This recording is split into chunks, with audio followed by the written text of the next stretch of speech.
हजरत फातिमा कहती हैं कि अल्लाह के शेर मेरे मरने पर रोना नहीं, और दूसरी वसीयत यह है कि मेरे मरने के बाद हसन हुसैन को मारना नहीं। एक माँ को अपनी औलाद से बहुत मोहब्बत होती है। हजरत फातिमा के 3 लड़के थे और 3 लड़कियां थी, हसन हुसैन मोहसिन, और लड़कियां ज़ैनब, उम्मे कुलसूम, रुकैया। छोटी लड़की रुकैया और छोटे लड़के मोहसिन, ये दोनों बचपन में इंतकाल कर गए। 2 बच्चे जवान हुए, 2 लड़कियां जवान हुई। तीसरी वसीयत हजरत फातिमा दायरा करते हैं, मेरे शौहर अली, मेरे मरने के बाद एक तुम तंदुरुस्त औरत से शादी कर लेना। सब के लिए 4 निकाह जायज, और हजरत अली के निकाह में फातिमा आ गई, तो फातिमा की मौजूदगी में अली के लिए दूसरी औरत से निकाह जायज नहीं था, क्योंकि दूसरी औरत आएगी तो हो सकता है फातिमा के दिल को कहीं ठेस न लग जाए। लेकिन फातिमा कहती हैं, अल्लाह के शेर मेरे विसाल के बाद एक तंदुरुस्त औरत से शादी कर लेना, जिससे एक लड़का पैदा होगा, उसका नाम अब्बास अलम बरदार होगा।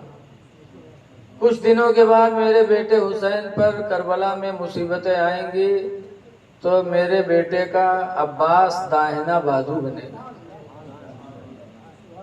अब गौर करो कि फातिमा का इंतकाल हो रहा है 11 हिजरी में, और करबला हुआ 61 हिजरी में। 61 से 11 निकाल दो तो बचेगा 50। 50 साल बाद जो होने वाला था वो रसूलुल्लाह की बेटी फातिमा ने पहले ही बता दिया। जब नबी की औलाद का इल्म ये है तो नबी के इल्म का आलम क्या होगा। और चौथी वसीयत किया कि मेरे मरने के बाद मेरा जनाजा जब लेके चलना तो मेरे जनाजे पे चादर डाल देना। हजरत अली ने पूछा, अभी तक किसी के जनाजे के पे चादर नहीं डाली गई। फातिमा कहते, नहीं नहीं, जिंदगी गुजर गई, मेरे ऊपर किसी अजनबी की निगाह नहीं पड़ी है, तो मरने के बाद मैं नहीं चाहती मेरे जनाजे पर किसी की निगाह पड़े, लिहाजा चादर डाल देना। तभी से चादर पड़ने लगी। 5वीं वसीयत करती हैं कि अल्लाह के शेर, मुझे जब कब्र में रखना तो फलां जगह एक पर्ची रखी है, वो पर्ची मेरे कब्र में रख देना, लेकिन पढ़ना नहीं। कहा क्यों? कहा उसमें राज की बात है। हजरत अली कहते, फातिमा मैं तुम्हारी जिंदगी का साथी हूँ, मुझसे राज की बात छुपाओगी? बता दो, खुदा का वास्ता है फातिमा, उसमें क्या लिखा है? तब फातिमा कहती हैं, सुनो, जब हमारी शादी आपसे लगी तो अब्बा ने मुझसे कहा कि फातिमा तुम्हारा निकाह अली से करूं और महर में 200 मिस्काल चांदी रख दूं। तो मैंने कहा था अली से मेरा निकाह कर दो, ये तो मुझे पसंद है, लेकिन ये महर 200 मिस्काल चांदी ये मुझे पसंद नहीं। ये कहा और चली आई। थोड़ी देर बाद हजरत जिब्रील अलैहिस्सलाम जो फरिश्तों के सरदार हैं हाजिर हुए। कहते, अल्लाह के रसूल, आपकी बेटी फातिमा के निकाह के महर में अल्लाह ने जन्नत और जन्नत की सारी नेमतें रखी। फातिमा के महर में अल्लाह ने जन्नत और जन्नत की सारी नेमतें दे दी। हुजूर मुस्कुराए, फातिमा को बुलाया, कहा फातिमा खुश हो जाओ, अल्लाह ने तुम्हारे महर में जन्नत और जन्नत की सारी नेमतें रख दी। हज़रत फातिमा कहते, अब्बू ये महर भी मुझे पसंद नहीं। कहा फिर? कहा मैं अपने महर में वही चीज चाहती हूँ जिसके लिए आप रात रात रोते रहते। किसके लिए सरकार रोते थे? हमारे आपके लिए। रात रात रोया करते थे, रब्बे हबली उम्मती, अल्लाह मेरी उम्मत को बख्श दे। क्या मोहब्बत थी सरकार को हमसे, और सरकार की औलादों को हमसे कितनी मोहब्बत। कहती मुझे वही महर चाहिए जिसके लिए आप रातों रात रोते रहते, आपकी उम्मत की बख्शिश। ये कह के चली आई। थोड़ी देर बाद फिर हजरत जिब्रील अलैहिस्सलाम जो फरिश्तों के सरदार हैं हाजिर होते हैं और वो एक पर्ची लेके आते हैं। पर्ची हुजूर को दिया तो उसमें लिखा था अल्लाह ताला ने जाल तो शफाअत उम्मती मुहम्मदिन सदाक़ फातिमा कि फातिमा के महर में मैंने उम्मते मोहम्मदिया की बख्शिश कर दिया। उम्मते मोहम्मदिया को मैंने फातिमा के महर में बख्श दिया। फातिमा कहती हैं इसी शर्त पर मैंने आपसे निकाह किया था। अल्लाह के शेर वो पर्ची मैंने बहुत संभाल के रखी है। जब मुझे कब्र में रखना तो वो पर्ची रख देना ताकि कल कयामत के दिन अगर मेरे अब्बा का एक उम्मती जहन्नम में जाएगा तो मैं अल्लाह के सामने पर्ची लेके हाजिर हो जाऊंगी कि अल्लाह तूने मेरे महर में दिया था, फिर मेरे बाप को उम्मती जहन्नम में कैसे। ये फातिमा का लगाव था हमसे आपसे।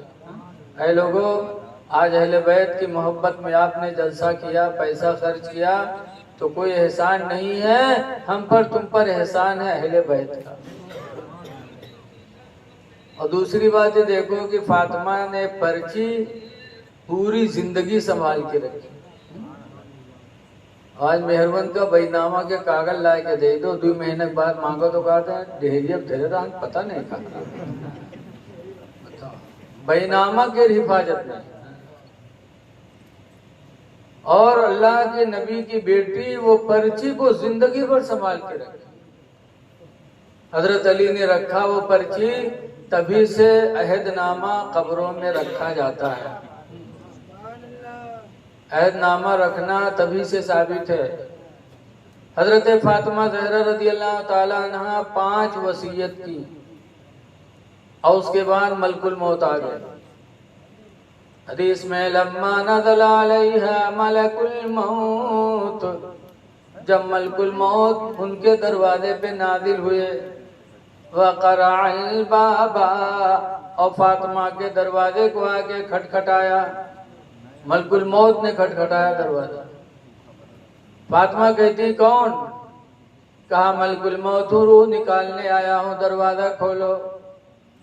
फातिमा ज़हरा कहती है आने वाले फरिश्ते सुन ले, मैं नबी की बेटी हूँ, जिंदगी गुजर गई, मेरे चेहरे को किसी अजनबी इंसान ने नहीं देखा है, इसलिए मैं गवारा नहीं करती कि आखिरी वक्त तुम मेरे चेहरे को देखो। मैं आना तुम्हारा पसंद नहीं करती। हजरत मलकुल मौत वापस चले गए। हदीस में फ़क़बदल्लाहु रूहा,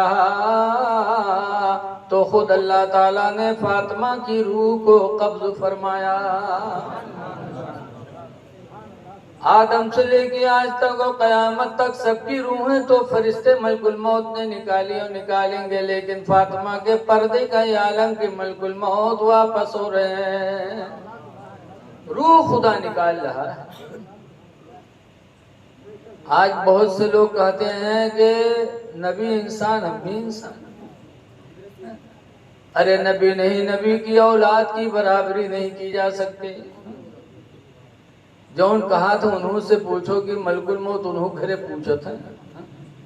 उनके एक मौलाना गए हैं तो पैखाने में गला दबाए देंगे। एक मौलाना पैखाने में मर गया, हम उनकी बराबरी कर सकते हैं। आज देखा जाता है बाप बीमार है, लड़के घेरे बैठे हैं, अब्बा ये बात अब्बा वो बात, अत्ते में कहा अरे पप्पा गए, सट से खत्म, पप्पा गए बच्चे। अरे मलकुल मौत किधर से आए और किधर लेके चले गए किसी को कुछ पता नहीं। लेकिन ये फातिमा का मकाम है कि दरवाजे पे आके इजाजत मांगे और इजाजत नहीं मिली तो वापस चले गए। क्या शान है अहले बैत।